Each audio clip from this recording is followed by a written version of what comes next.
because it's time. Hello, hello, hello. So we have less than 3 weeks of school left. Do you guys know that? Crazy. You all knew that. Oh, Yeah. okay. All right. Well, that's good. Yeah, I don't know if that's a good or bad thing in some ways, right? I mean, that's how I'm feeling. Like in some ways it's a good thing. In some ways you're like, wait a second, what does that mean? Are you guys going out more? Are you Yes. Yeah. going? Is anybody social distancing with friends on like the lawn, like on a chair, like 10 feet away? Brad. You did good. If you, I think, I mean, if people are comfortable and you're smart about it, that might not be a horrible thing to be around others. Miss Horn and I social distanced last weekend, so it was nice. She came and sat on my front lawn. We were 10 feet apart. It was nice. Do you guys all know who Miss Horn is? Mm-hmm. Isn't she the best? I absolutely love her.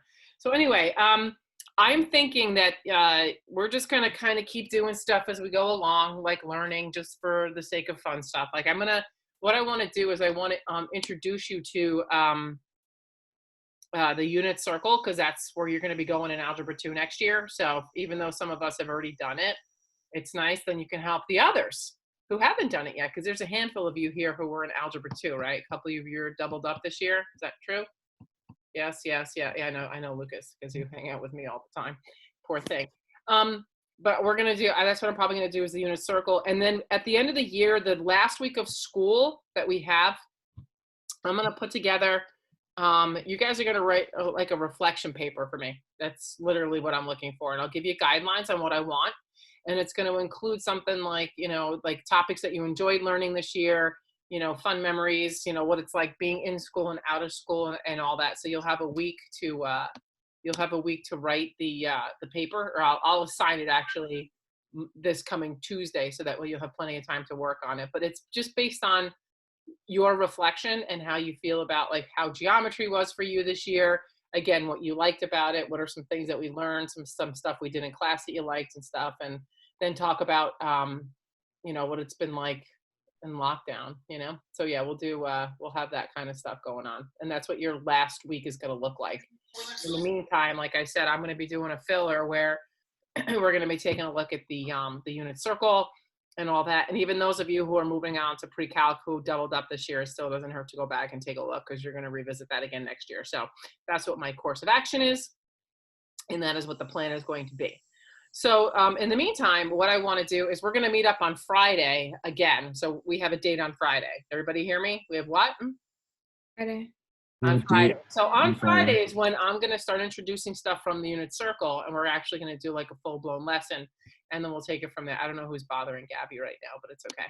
So I am going to go to my my desktop, and this is going to be, let's see, there we go, a little sharing action, sharing, caring, and no we need for swearing.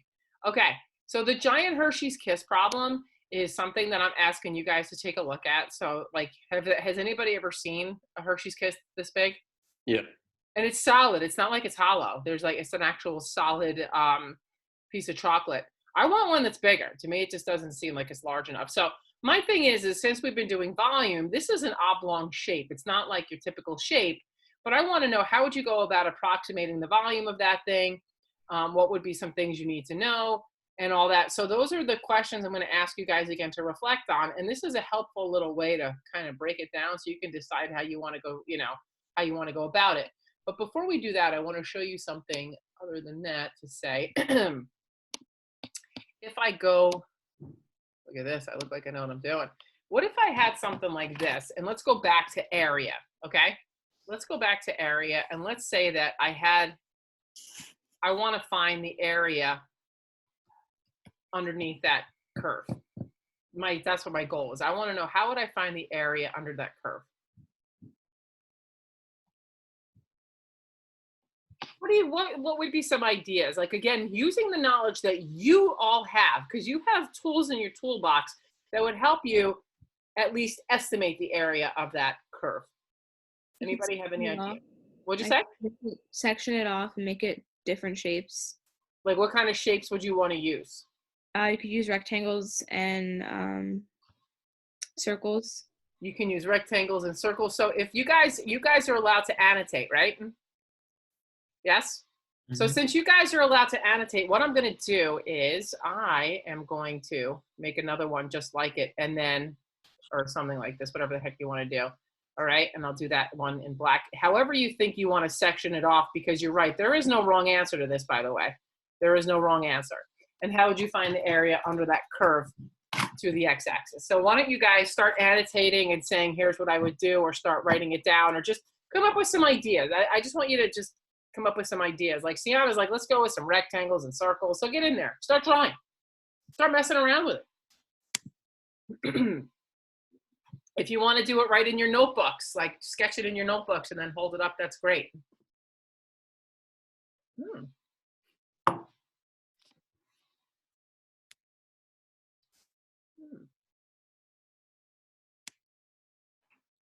Who's breaking this one down? Someone can go in here. It doesn't have to be the same exact way this person's doing it, by the way. If you have other ideas and you want to go about it, think about how you would do it.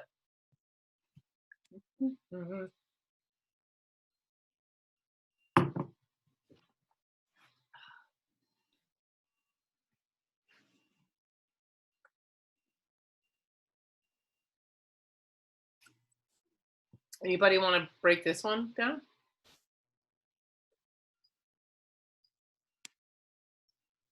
I have a seed in the middle of my teeth.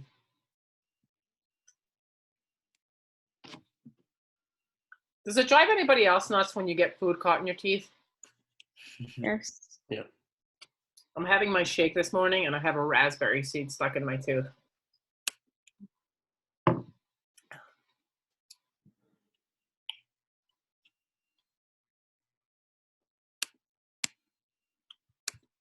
I like what we're trying to do. We're trying to do circles. We're trying to do rectangles.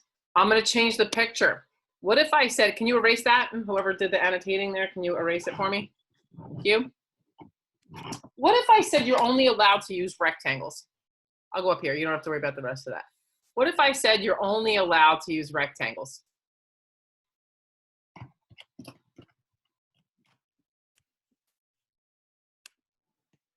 How would you draw those in? I'm gonna go be right back, but I want to see how you would draw those in.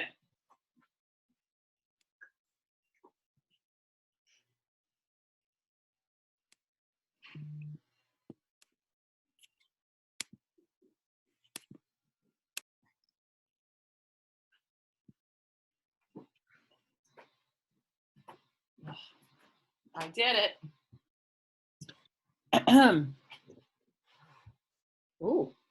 Oh, by the way, what shape is this? Whoever did this one, what shape is this?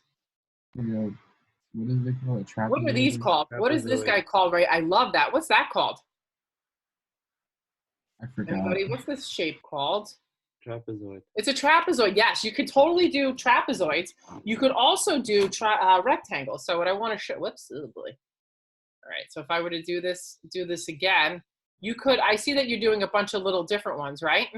So some people, so my thing is you could easily do, you could do rectangles, and what do you think happens? The more rectangles you do, what do you think that's going to make it? What can you say if you know about more rectangles? Like if I were to do more rectangles, what would that help me do? Like if I increase the number of rectangles as I'm doing this, what does that help me find out? Like more accurate. You're going to get more and more accurate. So the more and more rectangles you do, or in this case, the more and more trapezoids you do, right? The more and more trapezoids you do, what's going to happen as far as approximating the area? You're going to get A more accurate approximation. Closer. Okay.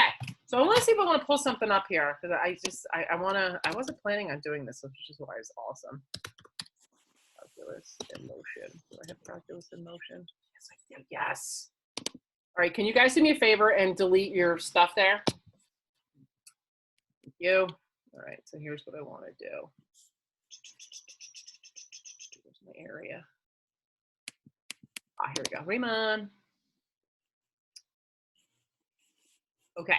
So let's say we wanted to find, can everybody see my thing here? Yep. Don't worry about all this crazy stuff going on here. If you look at it, if I show like here, n represents the number of rectangles, okay? So if I start with one rectangle and I start showing my rectangle, so this is the first one. So if we were to just use one rectangle to approximate the area under this curve, we're missing this area. We have too much here, and we have and we're missing this area up there. Does everybody see that?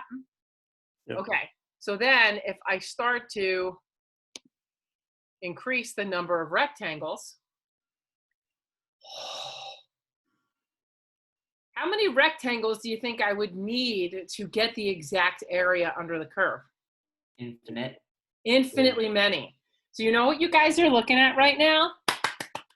You know how to find the area of a rectangle? Yeah, what's the area of a rectangle, everybody?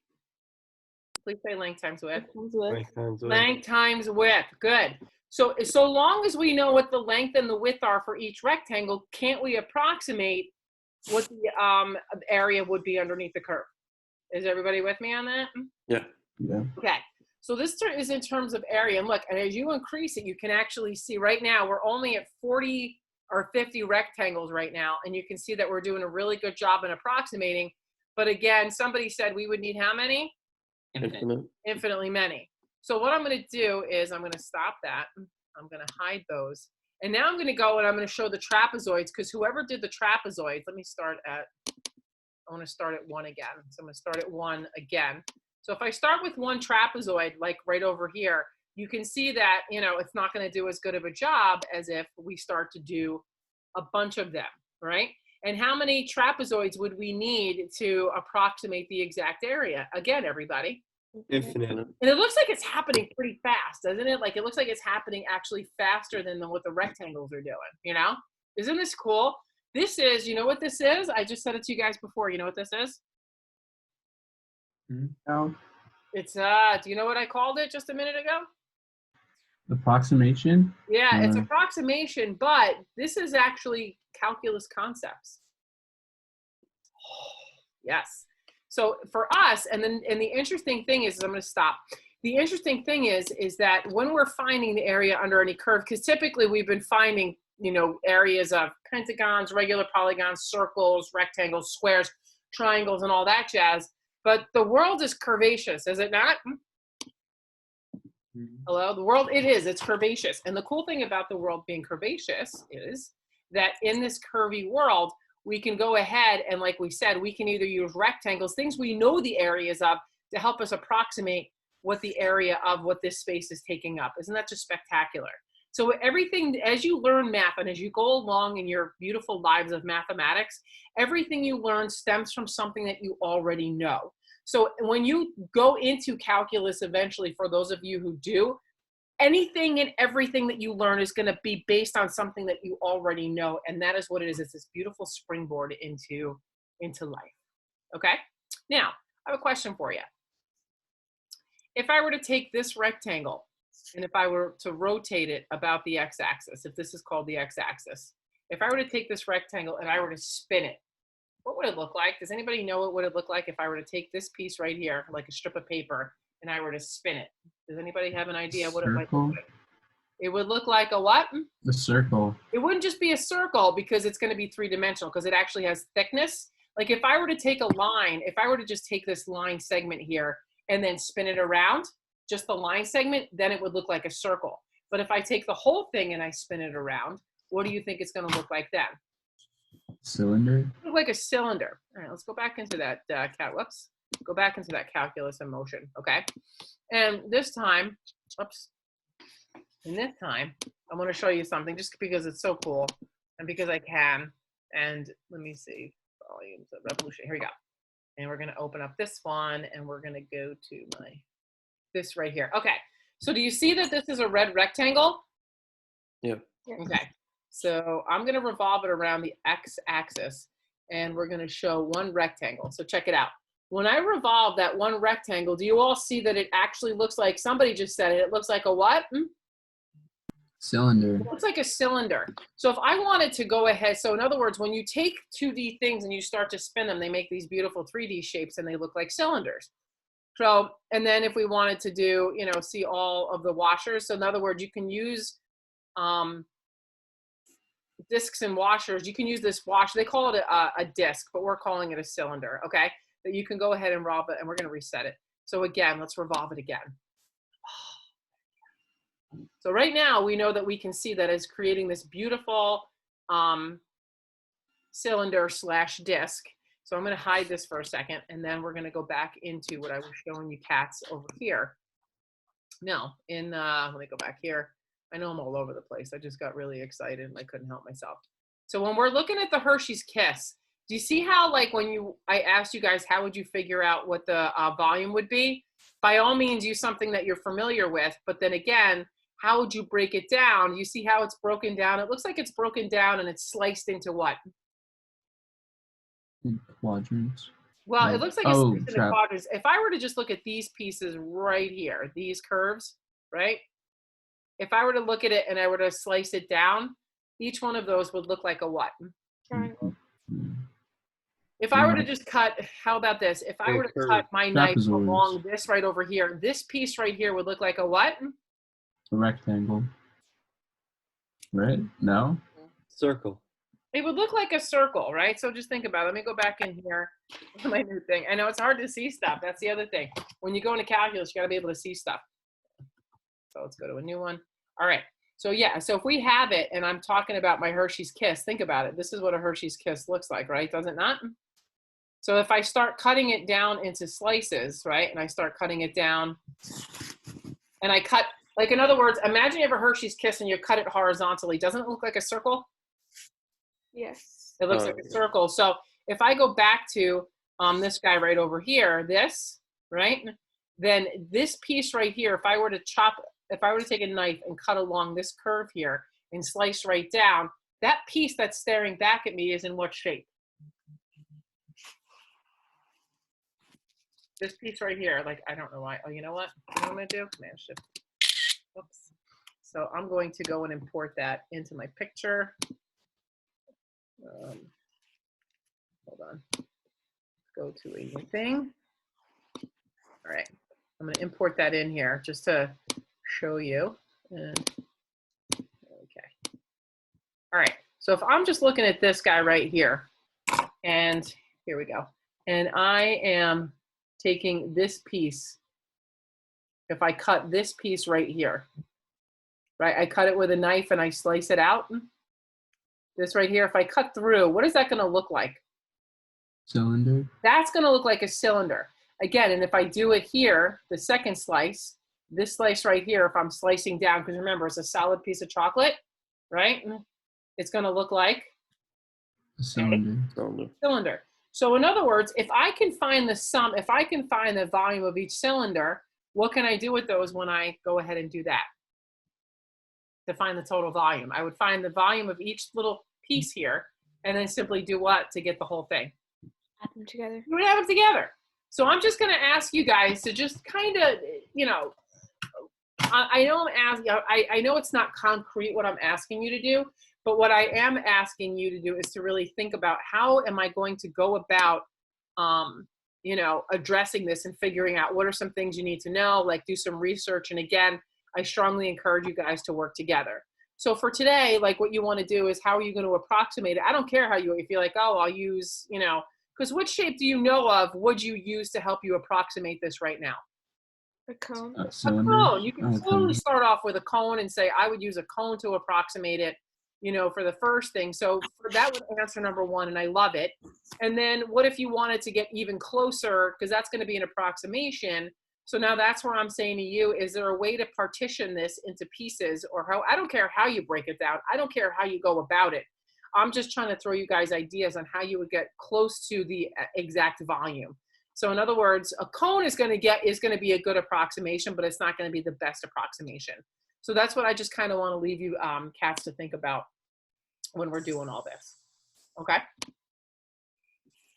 And that's where we're at. And that's what I got. So I just want you, if you can all work together on it, that would be wonderful.